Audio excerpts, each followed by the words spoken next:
Hi, I'm Matt Dalton.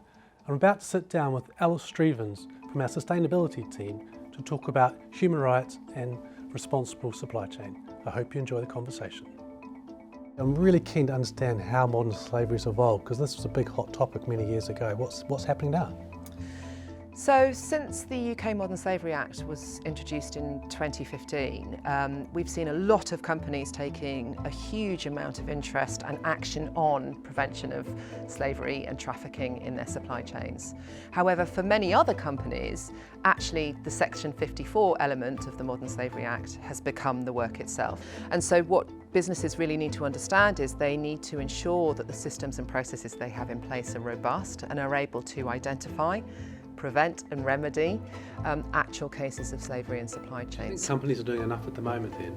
I think companies are working very hard to disclose the actions that they're currently taking. However, often these actions are not sufficient to fully risk assess and identify forms of slavery and trafficking in their supply chains. And so it's really, really vital that companies begin to build a picture of the high risk sectors that they're working in across their value chain, and then also connect that to the labour profiles across the value chain. So what elements of their value chain have high numbers of migrant workers, for instance, because that will be an indication of a specific risk and vulnerability. And then once those risks have been identified, actually looking at how their suppliers are taking action, embedding training, ensuring indicators are in place to identify potential exploitation, and also enabling grievance mechanisms. You have really interesting experience working with an industry and also as a consultant.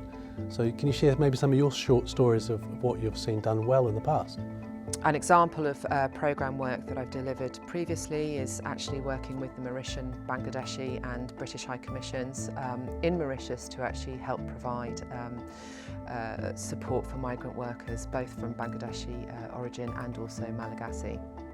And this type of stakeholder engagement is really, really essential to address these egregious issues. So Alice, I've really enjoyed the conversation. I've learned a lot. Are there any top tips you could leave us with? So I would say there are three top tips really. One is start now. The regulatory environment is changing very quickly. The other is it's not as daunting or as challenging as it seems. There are systems and processes and tools that can be applied to help businesses build these due diligence actions.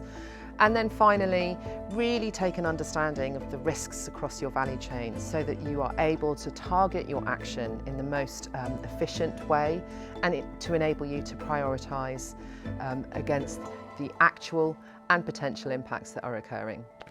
Well, that's amazing. So thanks, Alice. I've really enjoyed the conversation. I learned a lot, and I really look forward to working together in the future. Thank you, Matt.